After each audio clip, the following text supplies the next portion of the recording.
Une production Stéréolab.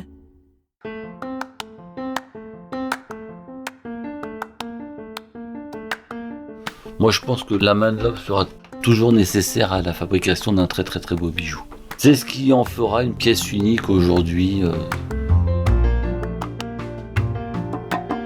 Tout est sur l'établi, les diamants, l'or, les outils, tout peut se mettre dans une poche et voilà, c'est d'abord un métier de confiance.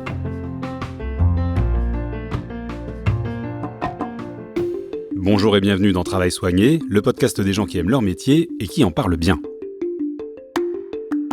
Dans cette série, je vous invite à découvrir des personnalités hors du commun, leur rapport au travail et leur satisfaction intime d'exercer leur métier avec soin.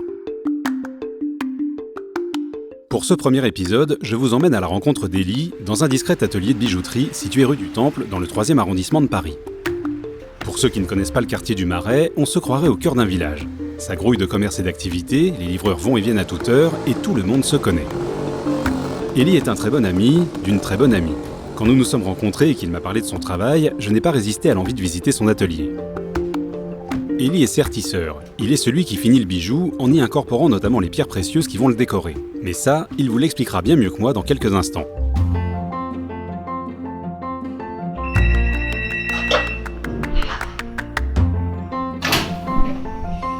Salut Élie. Salut, Tu vas bien ? salut Hervé, bienvenue. Voilà. C'est un tout petit atelier de bijouterie-joaillerie.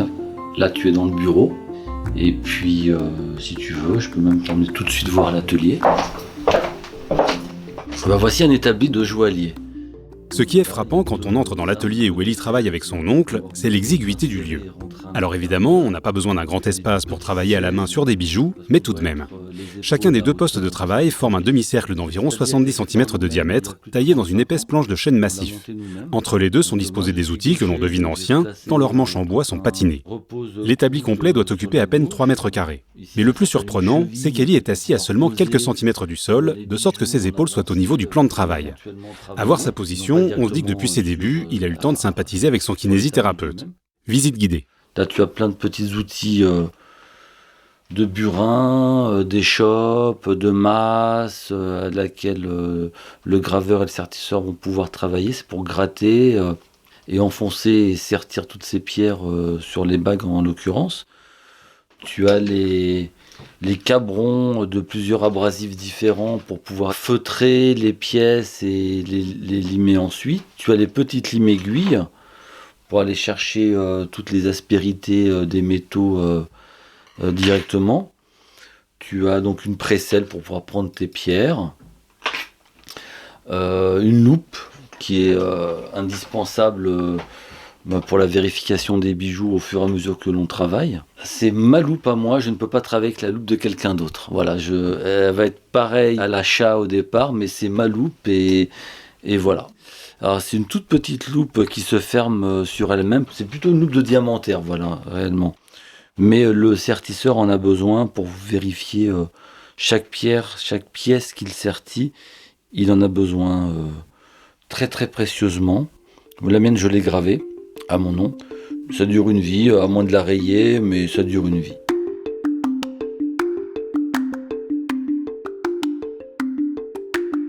Dans les années 80, j'ai appris à travailler comme on travaillait dans les années 50. Et donc, une poignée de ciment, une gomme qu'on ramollit, une pièce qu'on établit dessus, et un sertissage visuel sans binoculaire. Alors des loupes bien sûr, parce que voilà, avec l'âge, on commence un peu à perdre, alors pas la vue, mais la visibilité profonde et précise.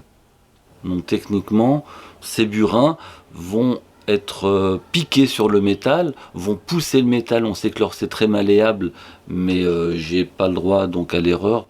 Sur cette toute petite partie qui fait 1 cm de bague, je dois donner toute ma force avec mon poignet et mes doigts. Et donc l'or, tu le manipules et tu apprends à le manipuler avec le temps. Mais bien sûr, il y a eu des ratés, je me suis déjà cassé les doigts, je me suis piqué les doigts.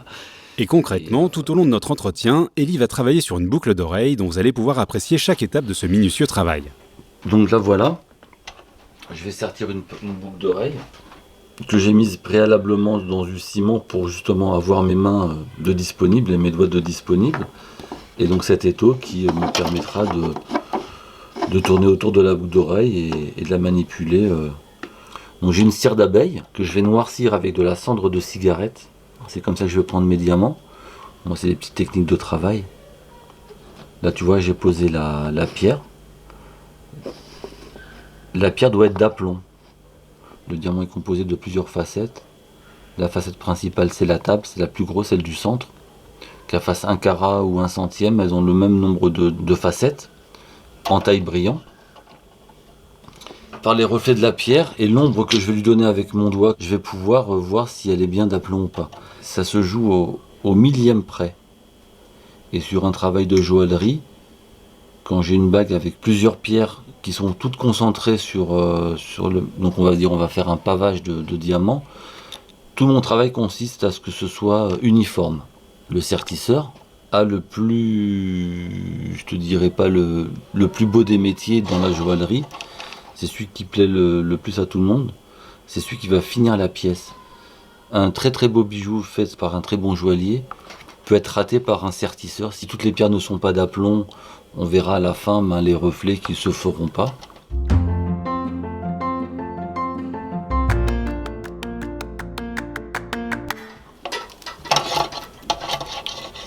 Donc là j'ai des griffes. J'ai un chaton 4 griffes. Là c'est bon, j'ai la hauteur qui me convient. Je vais fraiser tout doucement les griffes.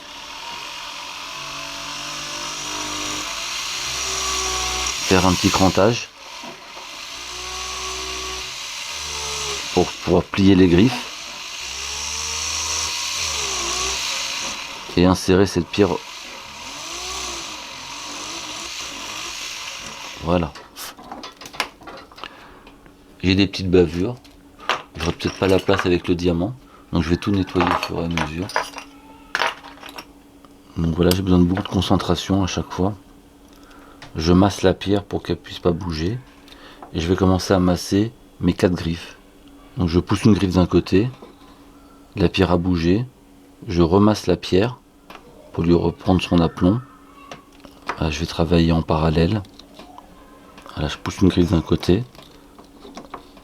Je vais de l'autre côté et je pousse l'autre griffe. Ça bouge pas. Je vais en face. Ça bouge pas non plus. Ma pierre est calée, ma pierre est d'aplomb. Maintenant, je vais pouvoir masser un peu plus fortement. Je pousse assez fort, mais sur un tout petit périmètre. L'or est très très malléable, mais il faut faire attention à ce qu'il casse pas. Et une main de l'homme, bien sûr, peut aller beaucoup plus fort, mais toute la dextérité, c'est d'aller mettre le maximum de concentration sur le minimum de pièces. J'enlève le ciment qui déborde un petit peu, qui me gêne à travailler mes griffes, parce que mes griffes, je ne veux pas les laisser telles que, elles sont un peu encore brutes. Je vais les affiner avec une petite lime aiguille et je vais leur donner leur forme finale, c'est-à-dire arrondie.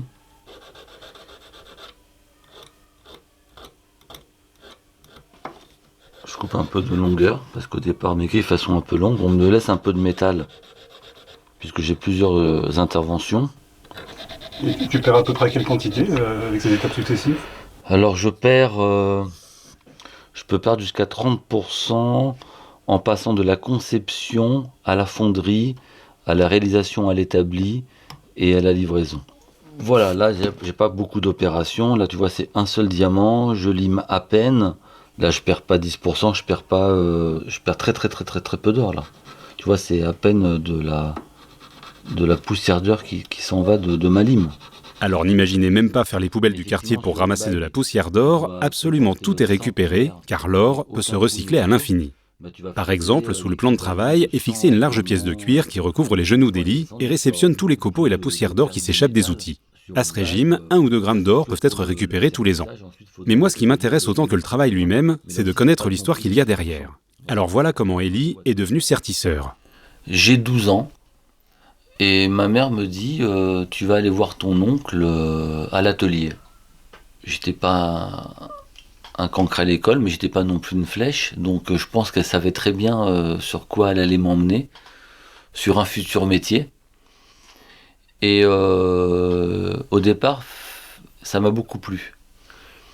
Mais c'est vrai que j'ai été emmené un peu par obligation. Et chez les orientaux, dans nos familles, c'est vrai qu'on amenait le jeune homme à aller dans un métier familial pour le pérenniser. Alors j'avais 12 ans comme ça et j'allais avec mon grand-père tous les mercredis à l'atelier, dans le Marais, dans un très beau quartier. Je m'asseyais, je regardais. Ensuite, les mercredis, on est passé aux semaines de vacances. Les grandes vacances, février, etc. J'allais voir mon oncle travailler et il m'apprenait tout doucement ce que c'était que la nomenclature, ce que c'était un établi, ce que c'était des outils, ce que c'était un bout d'or, ce que c'était un diamant. Et je faisais des courses, il commençait déjà à me faire confiance, à me dire tiens, tu peux aller me déposer ce paquet chez un tel. C'était pas très loin, c'était à 100 mètres, mais il me donnait déjà des responsabilités de petit bonhomme. J'ai eu la chance d'avoir des hommes en face de moi qui aimaient leur métier et qui étaient très droits. Des gens qui ont du savoir-faire jusqu'au bout des doigts. Donc voilà, ils m'ont appris à travailler, donc j'ai choisi le CERTI. Le CERTI, donc il n'y avait pas la bino, il n'y avait pas l'informatique, il n'y avait rien de tout ça à l'époque. Et à 16 ans, je suis rentré en école de bijouterie. Il fallait un maître d'apprentissage, donc évidemment c'était mon oncle. Lui, ça lui faisait plaisir de faire bosser son neveu. Mais on a surtout cette confiance qui est le plus important dans ce métier. Si tu n'as pas confiance, tu ne fais pas ce métier. Tout est sur l'établi, les diamants, l'or, les outils, tout peut se mettre dans une poche et voilà, c'est d'abord un métier de confiance.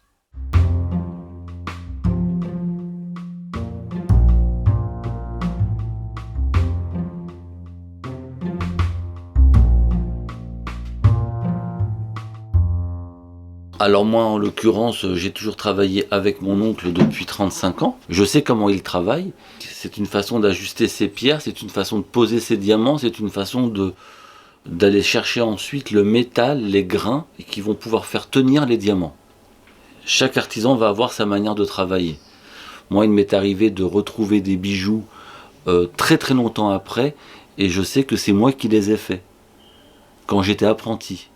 Et j'ai appris à travailler à la force du temps. Et j'ai pas. La bino, on dit, alors voilà, on disait 10 ans à la main et on dit 6 mois, 9 mois à la bino. Ce qui n'est. Tu peux pas travailler en 9 mois, c'est pas possible. Ça n'existe pas. Tu vas apprendre que à poser des pierres et à pousser des grains. Voilà, c'est tout. Il n'y a pas de réparation, il n'y a pas de finesse, il n'y a pas de. Ils n'ont pas la beauté de nos outils, ils n'ont pas l'ancienneté de nos outils, ils n'ont pas la. Ils ont que la nouveauté des choses, ils n'ont pas l'ancienneté des choses. On leur apprend la rentabilité, on leur apprend pas la finesse et la beauté des choses. Et donc moi, voilà, j'ai été bijoutier comme très peu de mes cousins, mais je suis resté à l'établi, comme on dit, le dernier des Mohicans, dans la façon de travailler de cette manière et une certaine déontologie du travail qu'elle doit être encore aujourd'hui. Le travail d'Élie est presque terminé, il ne reste plus que quelques finitions. Je vais enlever la boucle d'oreille de son ciment. Donc je l'ai durci à l'eau, maintenant je vais la ramollir à la lampe à alcool. Et voilà, tout doucement, elle va partir et le travail est terminé. Enfin, la première partie est terminée. Il a fallu faire la boucle d'oreille, sertir la pierre, et maintenant c'est la polir. Je vais les nettoyer dans le trichloroéthylène, qui va me dissoudre le ciment sur la boucle d'oreille. Voilà, là je vais polir. Donc là j'ai dégrossi avec une brosse et des pâtes abrasives.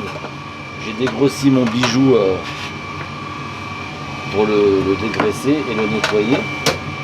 Et après je prends un tampon beaucoup plus fin, avec une pâte abrasive beaucoup plus fine, et je vais faire briller ce bijou.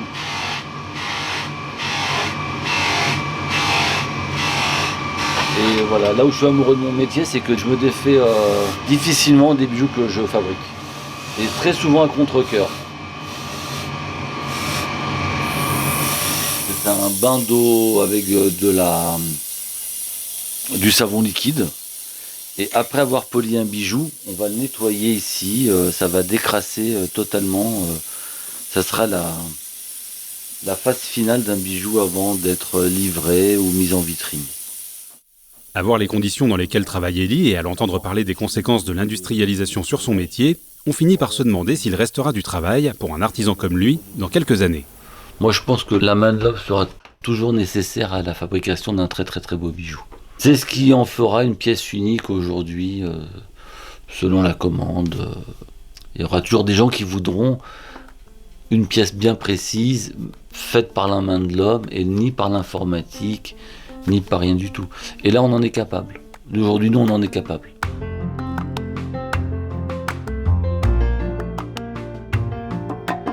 Un grand merci à Elie de m'avoir ouvert les portes de son atelier. Si vous avez aimé cet épisode, montrez-le sur votre plateforme d'écoute préférée. Un abonnement, 5 étoiles et un commentaire si votre application le permet sont très importants pour qu'il puisse être découvert par d'autres auditeurs. Et surtout, parlez-en autour de vous. Vous pouvez suivre Travail Soigné via les comptes Stéréolab sur Instagram, Twitter et Facebook et m'envoyer vos suggestions pour de prochains épisodes. Merci pour votre écoute et à très bientôt.